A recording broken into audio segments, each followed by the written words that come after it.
Hello and welcome to Suchitra's Biology. Today we are going to discuss on the topic that is the alternate complement pathway. We have already discussed the classical and the lectin complement pathway. So let's start. Alternate complement pathway is also antibody independent. Okay, independent.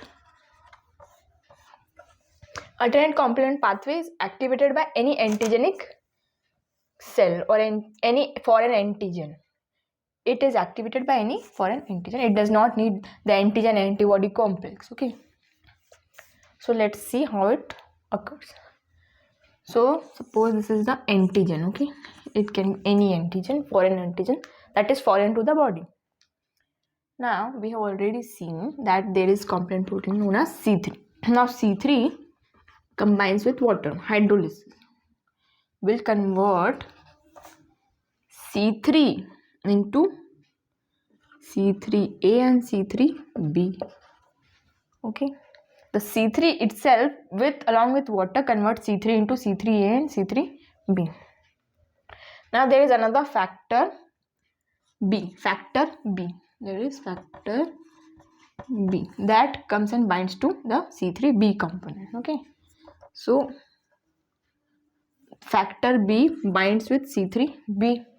Now another factor called factor D. Okay, it will cleave the B into BB and BA. The B component is cleaved into these two by factor D. Okay, factor D cleaves the BC3B complex, but the only part of the B is cleaved into BB and BA.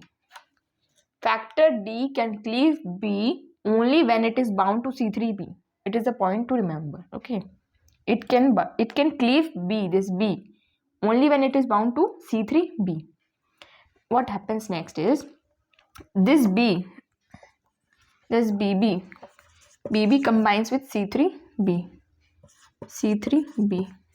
This C3B and BB forms C3 convertase.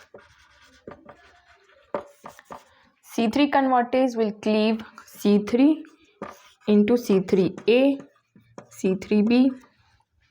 Okay, this will cleave C3. Again, it will cleave C3 into C3A and C3B. Now this C3B combines with this. C3B combines with this C3B and BB. That is C3B combines with C3 convertase. This forms C5 convertase. Now C5 convertase will cleave C5 into C5A and C5B. What it will cleave C5 into C5A and C5B. Okay, this C5B will go and bind to this antigen. Now C6, C7, C8 and poly C9, many C9 complement will come and bind, and it will create pores in the antigenic cell by forming membrane attack complex MAC. Due to that, water exit will be there, ion disbalance will be there, and due to exit of water and ion disbalance, antigen cell dies. This part is similar in the classical and lectin pathway. Okay, what happens I will explain once again. So it is antibody independent, we know that. There is antigen. To that, what happens? C3 with water cleaves C3 itself into C3A and C3B. Now a factor B binds to the C3B. This B is cleaved by factor D into BB and BA. The BB combines with C3B and forms C3 convertase. The C3 convertase cleaves C3 into C3A and C3B. This C3B combines with C3 convertase, that is C3B and BB, to form C5 convertase. This forms C5 convertase, and C5 convertase will cleave C5 into C5A and C5B. This C5B goes and binds to the antigen cell. Now C6, C7, C8, C and poly C9 will come and bind to the antigen and form membrane attack complex, and it will create pores, and due to that ion disbalance will occur, there will be exit of water and the antigen cell is killed.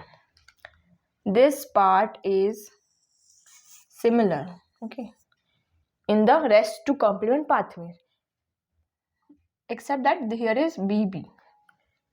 Okay, so the last part of the complement pathways are similar in all the three: the alternate, the lectin and the classical one. They all form the membrane attack complex and kill the antigenic cell. The smaller fragments that are produced, what are their role? The C3A, the C5A, the C4A. These are anaphylotoxins. Anaphylotoxins or chemoattractants. Okay, chemoattractants. Attractants. What they do is they attract other cells. At site of infection. Okay. Other cells like macrophages, neutrophils, they have that too.